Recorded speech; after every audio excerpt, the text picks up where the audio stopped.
өнөөдөр хөгжсөн арчилсан нийгэмд ч гэсэн бүх юм нүдэн дээр ил байдгүй. Нүдний цаана энгийн иргэдийг мэдэхгүй байгаа тэр эрх мэдлээ уруулан ашигласан, авилга авсан, гэмт үйлдэл хийсэн тэр болгоныг илчилж, олон нийтэд мэдүүлж, хариуцлагыг шаарддаг тэр 90 сурвалжлах сэтгүүл зүй бол ардчлалын хамгийн том манаач, хамгийн том баталгаа. Өнөөдөр дэлхийд дахина 90 сурвалжлах сэтгүүл зүй маш их хүчээ авч байгаа. 90 сурвалжлах сэтгүүл зүй алтан үе болж гин гэж ярьдаг. Яагаад алтан үе болоод байгаа юм бэ гэхээр хамгийн нэгдүгээрт даяаршил, технологийн хөгжлийн ачаар, интернетийн хөгжлийн ачаар өнөөдөр урд өмнө хизээч байгаагүй тийм их мэдээллийг сэтгүүлчид олж авах боломжтой болж байна. Дэлхийд дахина төрийн байгууллагын, төрийн албан тушаалтнуудын ил тод байдлыг хангах хөдөлгөөн өрнөж байна.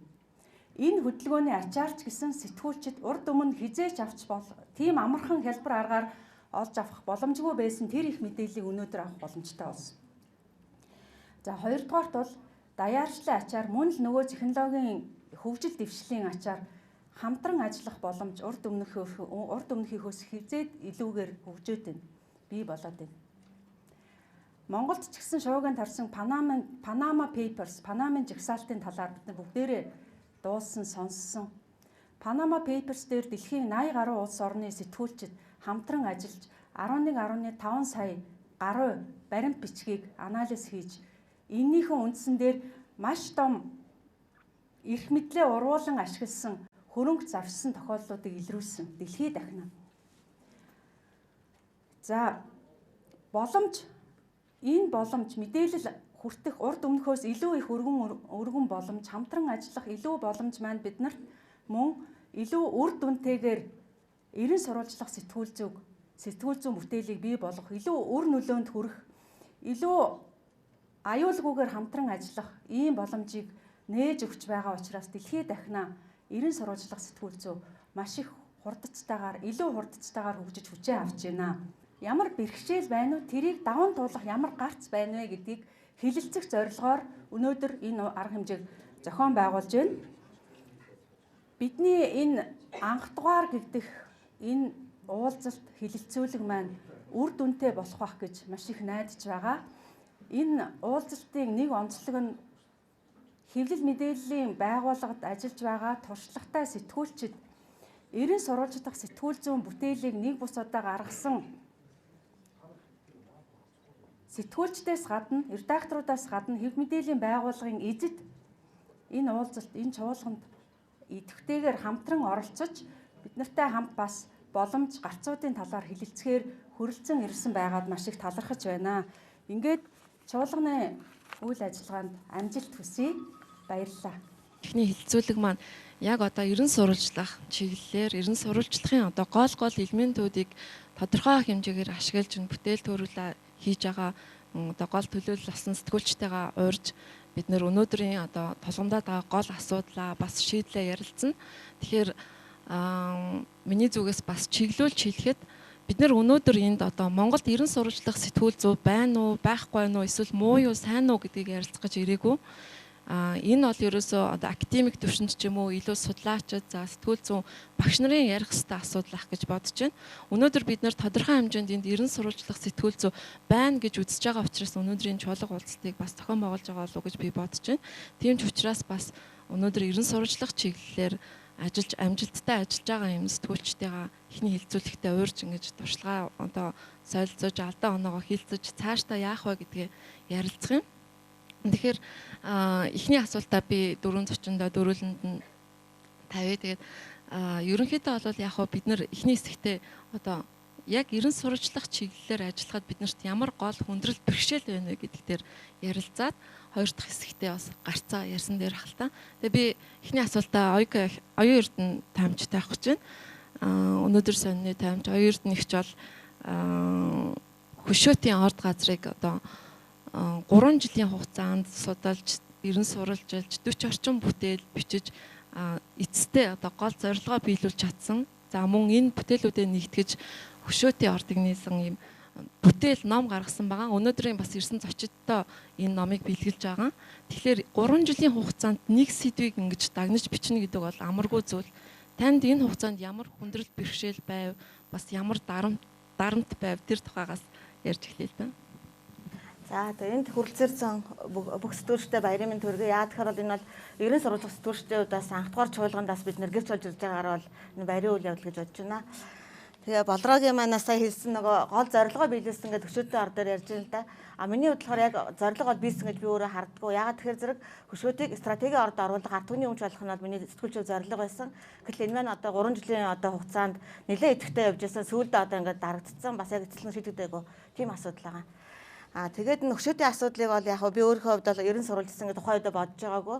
Тэгээ энэ асуудлыг одоо яг өөрөө ингээд барьж аваад явж явах замдаа бол ерөөсөө тасралтгүй ингээд бичээд бүр бичихгүй байхаас бас аргагүйгээр тийм байдал үүсчихсэн учраас ингэж бичсээр хагаад энэ маань одоо өөрөө ингээд 90 сурвалжсан нийт л одоо сурал алдсан байгаа юм л да. Тэгэхээр зэрэг тухайн үед бол уул уурхайн асуудал бол маш том сэдв байсан. Баялагын тэгш хуваарлалт стратегийн орд гэдэг асуудал анх удаа хөндөжжсэн. Тийм болохоор одоо энэ бүтээл манаас хүмүүсийн анхаарлыг татсан. Тэгээ бас сэтгүүлчийн хувьд гэсэн бас манай сонингийн өнөөдөр сонины хувьд гэсэн бас нэлээд том одоо бас нэг шуугаан татчихсан анхаарал татчихсан тийм асуудал хөндөжсэн л да.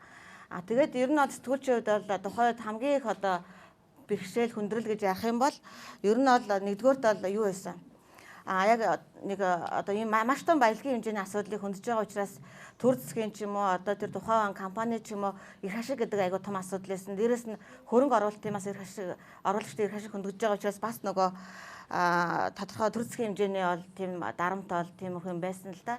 Гэхдээ энэ бол тийм тухайн үед бол анхны сэдв байсан учраас нэлээд тийм хүн тусчилсан. Одоо бол энэ бол тийм том проблем бишээсэн гэж харж байгаа. Тухайн үеийн том проблем юу байсан бэ гэхээр зэрэг энэ дээр бол нөгөө редакци өөрөх нь одоо сэтгүүлчтэй идэх итгэл байсан.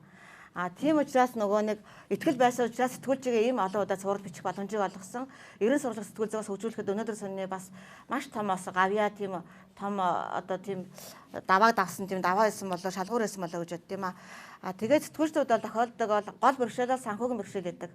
Энэ дээр бол мэдээж редакц нь бол дэмжлэг үзүүлдэг те тодорхой хэмжээгээр томилтын мөнгө өгж явуулдаг ч гэсэндээ яг одоо тухайн үед одоо байгаль орчин сэдвэр ч юм иймэрхүү асуудлаар хөндөж тохиол хөдөө явах тохиол маш их байдаг. Тэгэхэд нэмэлт зардал маш их хэрэгтэй болдог. Энэ дээр бол буцаагаад редакцаасаа бас нөгөө нэг те санхүүжилт авах өөрөөсөө гаргах уу гэдэг бас асуудал байдаг. Хоёрдугаарт нь болохоор нөгөө материалаа одоо яаж эрен сурвалжиж болох вэ те хинт хандах вэ гэдэг асуудал байдаг. Ялангуяа эрен сурвалжлах асуудал өөрөө нөгөө маш нууц хүрээнд явагддаг ч юм уу. Нууцыг одоо бид нэр ил гаргаж байгаа учраас яг сэтгүүлчин өөрөх нь одоо нөгөө авиас ур чадвар юу гэдгийг те бүх юмыг өөрөөс нь шалтгаалдаг. Тэгэхээр зэрэг энэ дээр бол би одоо Монголд байдаг нийтлэг жишээг бол нөгөө төр засгийн одоо хэмжээнд ч юм уу орон нутгийн хэмжээнд ч юм уу ер нь ямар ч байгууллага төрийн хэмжээний байгууллага бол мэдээлэл гаргаж өгдөг байсан. Тухайд нөгөө ашиг нутгийн газар бол нөгөө бас нээлттэй байсан юм байл шүү дээ. Одоо бодоход бүх мэдээлэл нь одоо бүх лицензийн мэдээлэл хэд чинь л ерөөсөө ингээ бүх сайт дээр мэдээлдэг байсан. Тэгээд нөгөө одоо сэтгүүлч дуулуурхан асуудал хөндөөл 90 суртаад эхлэнгүүд нөгөө нэг одоо сайт дээр мэдээлэл тавьждаг байсан. Бүх сувнд арга ингээд эзэмшил лицензийг ингээд бүгдийг нийтлэлдэг байсан. Тэр мэдээлэл хумайлах хичээдээ те. Тэгэх бол бид нар ч нөгөө мэдээлэл цааш нь үргэлжлэх боломж айгуу тийм байгуулждаг шүү дээ. Тэгээд зэрэг төр засгийн одоо энэ хаалттай мэдээлэл өгдөг энэ асуудалд болохоор яг сэтгүүлч өөрөө л одоо нөгөө хаанаас хаалгач нэгчээр өөрийнхөө арга одоо замаар л мэдээлэл олж авах хэрэгтэй байдаг. Тэгээ бас нэг 90 сурвалж сэтгүүлчтэй тохиолдол ганц бэрхшээл бол бас маш өг үсгэн дээрээ бодох хэвээр таслал өг болгон чинь өөрөө нөгөө асуудал байдаг учраас нөгөө талын эрх ашиг нь хохирч байгаа ч юм асуудал хөндөгдөж байгаа хүмүүсийн хувьд маш том нөгөө нэг одоо өгөөж болдог учраас өг үсг болгон дээр анхаарах хандуулах хэрэгтэй. Тэгээд өөр ол нэг амар асуудал гэхээр надад бол толгорж байгаагүй. Магадгүй би одоо нөгөө үг үсгэн дээр алдаад ч юм уу те буруу үг сонгосон ч юм уу тийм тохиолдолд бол энэ одоо нэлээд настай асуудал хүнддэг байсан. Энэ бүгд маань өөрөө шүүгийн хаалга татах боломж нь нөлөөлттэй байсан гэж бодд юм аа. Тэгэхээр зэрэг одоо сэтгүүлчд бол ерөнхийдөө л санхүүгийн бэрхшээлээс гарах хэвээр нэгдэн нийлэх хэвээр эрдэнэцэн дэмжлэгийг маш сайн хэмжээнд хүлээж авах хэвээр эрдэнэцэн дэмжлэг бол байхад бол сэтгүүлч манай Монголын сэтгүүлчд өөрсдөө айгу зоригтой шүү дээ. Барьж авсан юм ингээд улаараа араас нь явдаг, болготгээрээ ингээд явдаг. Энэ дээр бол эрдэнэцэн дэмжлэг маш их байх юм бол тэгээд мэдээж санхүүгийн жоон дэмжлэг байх юм бол ер нь бол 90 сурвалжлах одоо бүтээлүүд Монголд бол бас гараад амжилтанд хүрэх боломж нь бол байгаа нь харагддаг. За баярлалаа. Тэгээ оюурд нэгч бараг нөгөө гарцаа ярьчих шиг байна.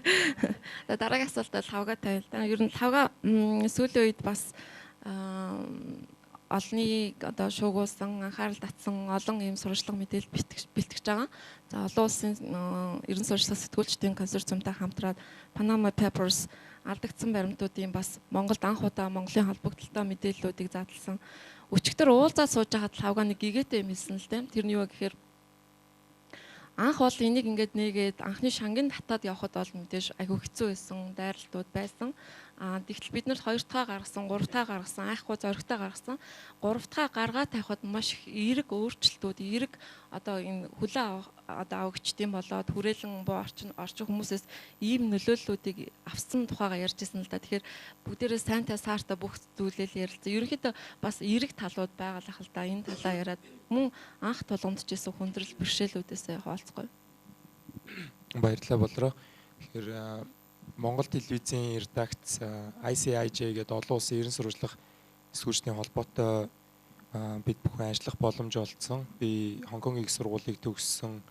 Манай багш Хонконгийн сэтгүүлчээр нь ажилладаг. Тэгэхээр бидэнд яг энэ дэлхийн анх Swiss Leaks буюу Швейцарын баримтууд ил болоход бид бүгдээрээ одоо улсын хурлын гишүүнээр ажиллаж исэн баяр цогц сайтын дансыг Монгол даяараа мэдсэн байгаа. Яг тухайн үед 2 жилийн өмнө Манилад хуралд бас сургуулийнхаа урилгаар очиод оролцож байхад нэг тийм авч исэн мэдрэмж бол би яг байх ёстой газараа биш байна да. Энд бол яг үнэхээр ерөн сурвалжлах сэтгүүл зөв хийдэг Азийн зөрөгтэй том редакторууд сэтгүүлч нар байна да гэд тэгж санагдчихсэн. За сая бал булс руу очиход бол бас зарим нэг хамтын ажиллагаан дээр нь ажилласан, зарим нэг ирэнгийн мэдээнүүд хийцэн байсан болохоор бас яг хамт олонныхоо дунд дуугаа юм шиг тийм халуун дулаан уур амьсгал авч исэн гадны сэтгүүлч нар хамтраад өөр төслүүд дээр ажиллая гэх мэт. Монголд хүмүүс яаж хүлээж авч исэн бэ гэхээр нөгөө яг юу юм бэл нөгөө сэтгүүлч нар тэр Walter Robinson гэдэг нөгөө Boston Globe-ийн редактор хэлж исэн. Сэтгүүлч нар амар юм эготой өөрсдийгөө лаг гэж боддог.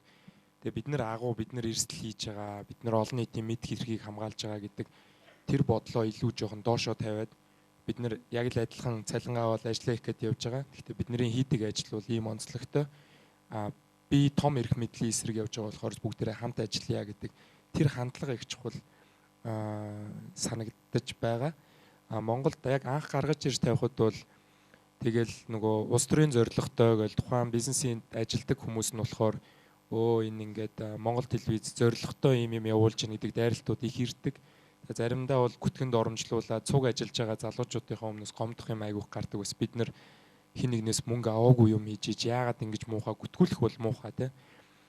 Тэгээд заримдаа бүр ингээ гомдоод хүнд ингээ нэр төрөө сэргээлэгмээр редакцийнхаа надтай ажиллаж байгаа 20 30 залуучуудынхаа нэр төрийг сэргээлэгмээр санагддаг. Гэхдээ бид нар хийвлэл бид нар хүний үг хэлэх эрхийг хүнддэг ёстой. Хүн тэгж бодож болно. Тэр хүн сэтгүүлч биш болохоор нэгтлаагүй шууд хүн рүү дайрч болно гэд. Тэгээд төвчээд гардаг. Тэгээд 2 3 жилийн өмнө хийж исэн зарим нэг ирэнгийн элемент орсон бүтээлүүдийг нийгэм хүлээж авч ирсэн боо. Сая хамгийн сүүлийн хийсэн өнгөрсөн бүтэнцээний сурвалжлага хоёрыг хүлээж авч байгаа ресепшн гэж ярьдаг. Хүмүүс хүлээж аваад танах зөв байна, зоригтой байна, илүү мэдээлэл өгье гэж шүглдэгч нар илүү хандах, илүү олон их сурвалж нар энэ редакц чадах юм байна гэдэг тэр итгэл үнэмшлийг олж авч байгаа. Тийм илүү давуу талууд харагдаж байна. Нөгөө хэвлэлийн үрэлэн дээр гадны багш нар ирээд ерөн сурвалжлагын багш нарыг бэлдэж байгаа сургалтын дээр зочин сэтгүүлчээр урьж хахад Монголд ерөн сурвалжлах сэтгүүлзүүдээр юу тулгарч ийн гэхээр цаг хугацаа мөнх мандах захирал сая хэлсэн мэдээллийг бол яаж задлж